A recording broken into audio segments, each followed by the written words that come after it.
Thank you very much, everyone. This is as the same as last year. I'm the last slot for the day, so bear with me. I'm gonna talk and present information that's regarding the behind-the-scenes scenario of instrument development. All the information that we're hearing, the different presentations, has to do with some type of instrument. IEA instrument, OECD instruments, national assessments, but they have to be developed in a certain way with certain quality controls and a certain specific methodology. So this methodology that I'm going to present has to do with providing a pathway to generate in an automized way, using a specific software, large quantities of high-quality items. So it can be applied to any type of topic, whether it's civic education or math, science, reading comprehension, whatever you wish to develop. So the presentation is divided into 4 parts. First, just the broad context of what situation we're having. We've been hearing the discussion, this topic of how we can make better use of information that large-scale assessments provide. Then I'm going to speak about this methodology, this approach for instrument development. And thirdly, I'm going to present briefly what it is, what steps do we have to take in order to develop an instrument with this approach, and link the information to how student learning can be benefited from specific methodology and from large-scale assessment information in general, and then some final considerations.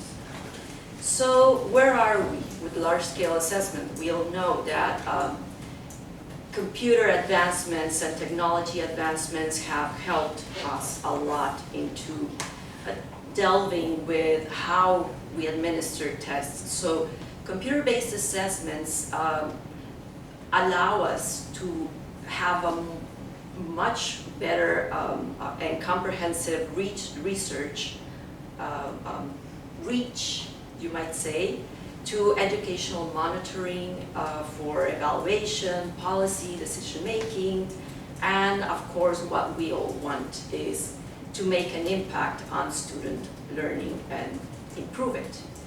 But the main uses principally reside in monitoring education quality because they're large-scaled, and accountability. So, which is good, which is very, very good, because we center on education policies, we have a high impact from the information derived from large-scale assessments, and in different countries, we see curriculum reforms making a big effort for the betterment of student learning. As I say, this is very good. However, large-scale assessments seldom serve as feedback for our clients. Who are our clients? Teachers and students. So how do we reach teachers and students? How do we provide information on how they are learning, how much they are learning, what key learning difficulties they're presenting, because we have to know at what part of the process of learning fractions are they having difficulties in order for us to help the teachers and help parents and schools and the students themselves improve their learning process. So this is a discussion that many countries are having, and it's been going on for years. We've been hearing all around the conference this discussion. So countries are finding alternatives for instrument development in a large-scale assessment, even in high-stakes scenarios, to provide, for the results to provide help in student learning. So technology is our friend. It's our very good friend because it allows us to have scoring systems that give immediate feedback in a lot of cases, or very fast tracked feedback to the students or to the schools, depending on what type of origin the assessment instrument has. It's a fast feedback that allows us, and this could be misconstrued, but this allows us to have a more frequent a possibility of assessing students. And we all know that there are some countries that have overused assessment instruments, and they over assess, you might say. So now one very positive thing that we've seen during this negative situation that we've been living for 3 years with the health crisis was the possibility of delivering tests, even high stakes tests, via internet. So again, technology has been our friend for many, many years. So this situation, this scenario has created a need for fast-tracking test development, and with that, test items, because we know they wear out very, very fast, especially items that are derived with a format of multiple choice. What about open-ended questions, or what about other formats? Can we make and fast-track the making of these type of items? So we all know that test development is very expensive. There are studies that have calculated that a good high-quality test item for a high-stakes scenario costs about between $1,000 and $1,500, which is roughly the same in euros, and takes a long time, sometimes a couple of years to have. So item banking is very, very costly. So how can we address these situations? That's when this new field, relatively new field called automatic item generation comes into place. So what is it? It's been developing and evolving with its name and its categories as any new field. But now we can consider it as a next level, next generation assessment theory. Not only a research area, but a theory, because it has enough evidence by now that provides a strong methodology, a proven one, a robust way of making assessment instruments. So what does it do? It combines cognitive theories with psychometric theories in order to yield and provide us the tools to create assessment instruments that provide us large quantities of, as I mentioned, high quality items. And by large quantities, I mean with what we know of as a test specification. Now it has a different name and methodology, but one test specification usually yielded 1, 2, or maybe in the best case scenario, 3 items. But with this approach, we can have dozens, hundreds, and even thousands of items that are similar, isomorphic instances with one single item model, what we call now an item model. It has differences with specification. So what's involved in this process of automatic item generation? First, we need a cognitive model, and that is one of the most difficult parts. It's a very detail-oriented, specialized field, and you need people with a certain type of knowledge in order to create and develop these cognitive models. So what is it? It's a structure like sort of a map that guides us into the thinking process behind answering an item, a test item. What do we think about? What steps do we take during our engagement with the task? Then we have to create, after that, after we have this map, we have to create an item model, which is up to a certain point the same as item specification, but then it takes a turn and it evolves a lot. I will show you an example. It's sort of a template or a blueprint of the item. And then we have to create a software system because we have to automatize. That's where we want to get an automatization of different variables and different elements, sort of like a puzzle, different elements that can be randomly combined by a software system with certain rules that human beings, we create to yield or to produce feasible, real items, usable items.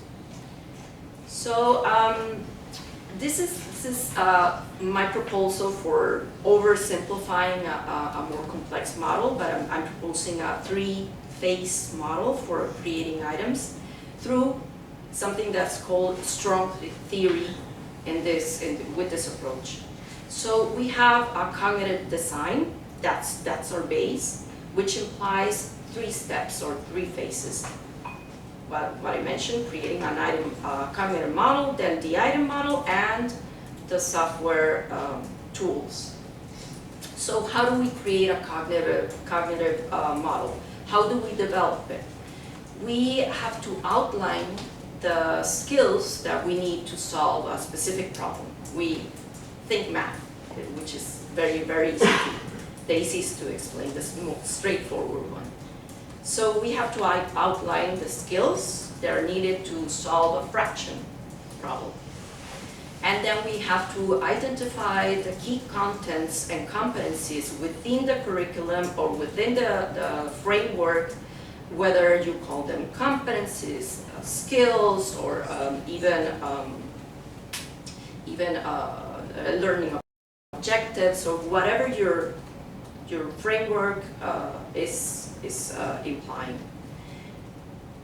Human beings, of course, are involved, and we need content specialists, mathematicians, experts in cognitive theory about mathematical problem solving. We need psychologists, we need psychopedagogists, and teachers, of course, in the field. So these people get together and analyze robust theories in problem solving, for instance in mathematics, the cognitive domain. They analyze the curriculum and also the materials, books that are used for teaching children, the teachers, materials, and so on and so forth. And they determine what are the steps needed when we think, when we're engaging with the task, what are the steps that we take in order to correctly solve a test item. So it's fairly straightforward. I will show you an example.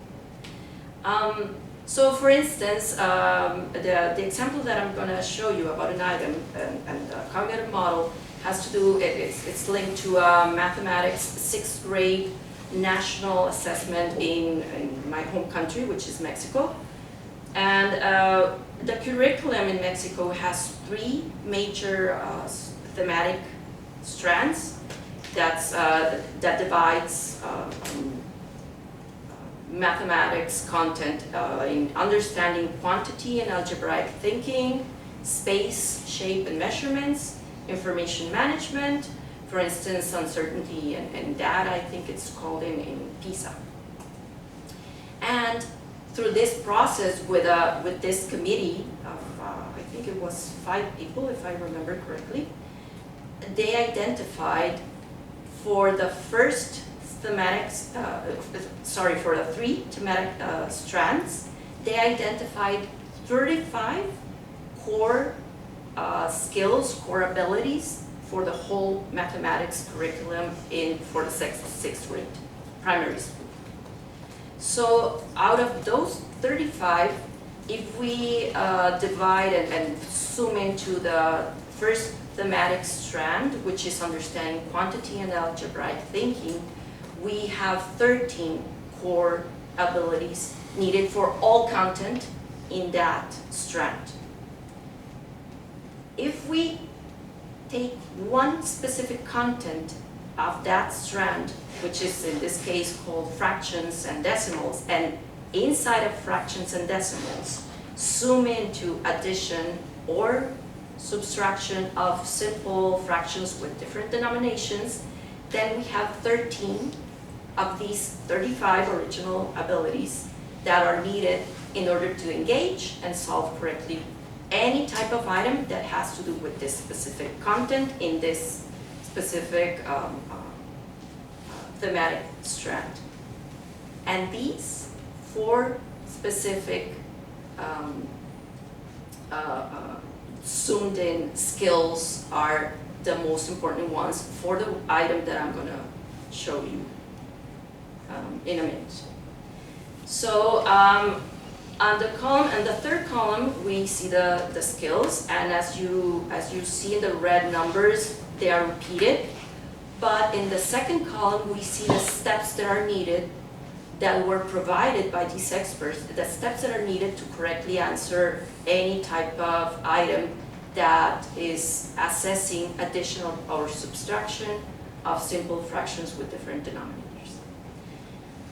And the second step in the second phase in the methodological model is creating the item model. So we have we plan what the item format is going to be, either multiple choice, open-ended, columns, whatever we want. Then we have to disaggregate the stimulus features that are needed. For instance, do we need an image? Do we need text? What other extras do we need?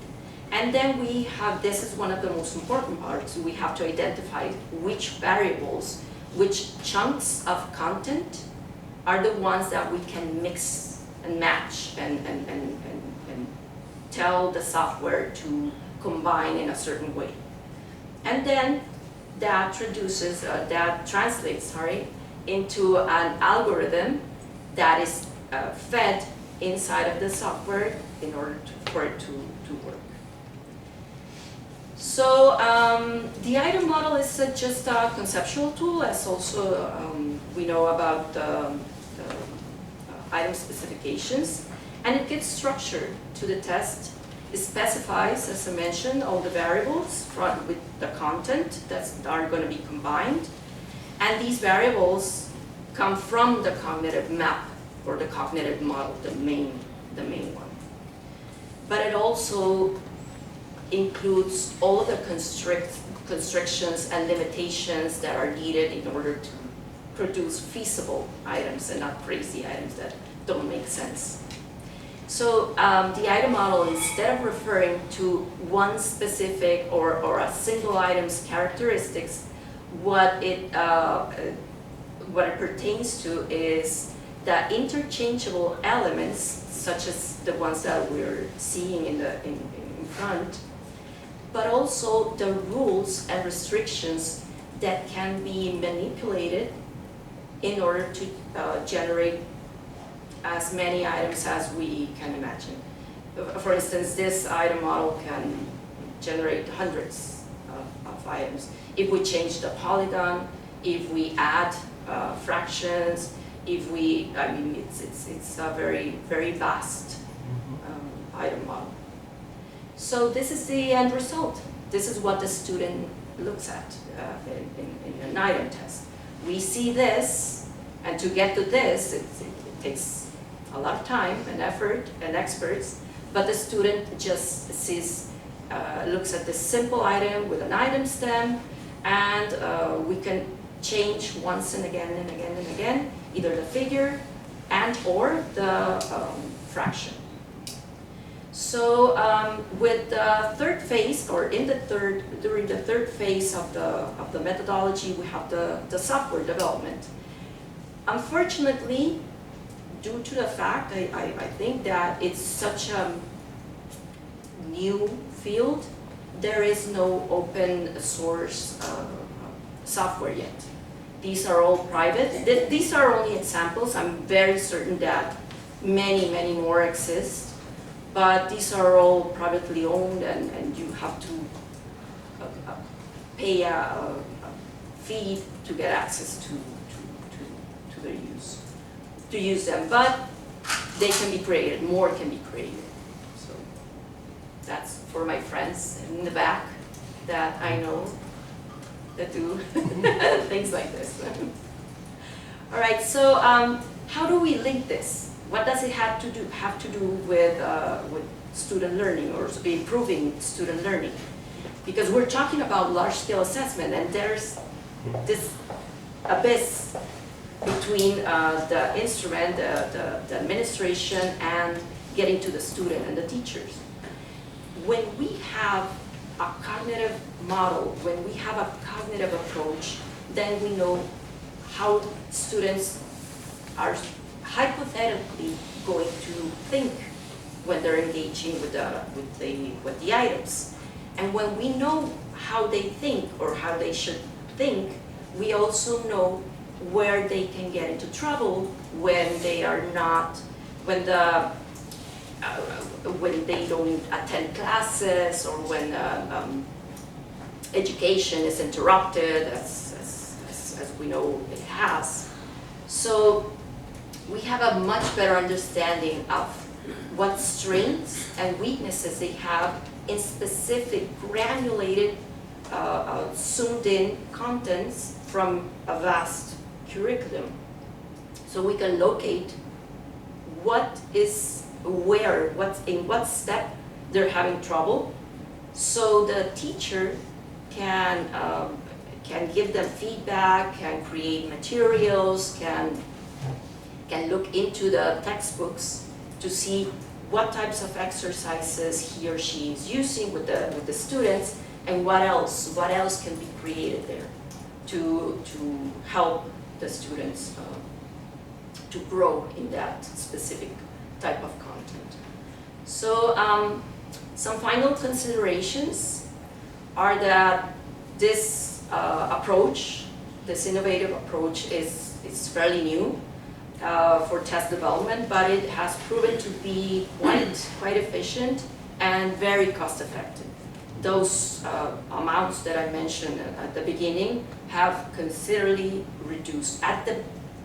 From the starting point, you do invest a lot, time, effort, human resources, but once you have all of the item models, the blueprints you might say, or templates, then you can produce many different versions of the same test that is assessing the same construct. You can even move around with the level of difficulty with the same item model. You can change the level of difficulty a priori before you have the test and the field trials and the story. So cognitive design with using yet automatic item generation has this potential to identify students' cognitive processes, what they think, their strengths, their weaknesses, related to specific content domains, or whatever the framework, the reference framework describes.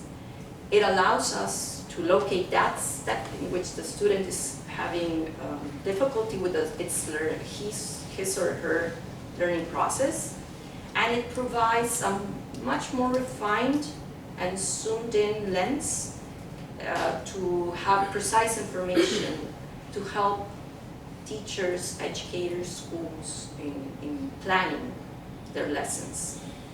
And this allows us to go a step further and closer to what I think we all want to get closer to the student, get closer to the educator. So thank you very much for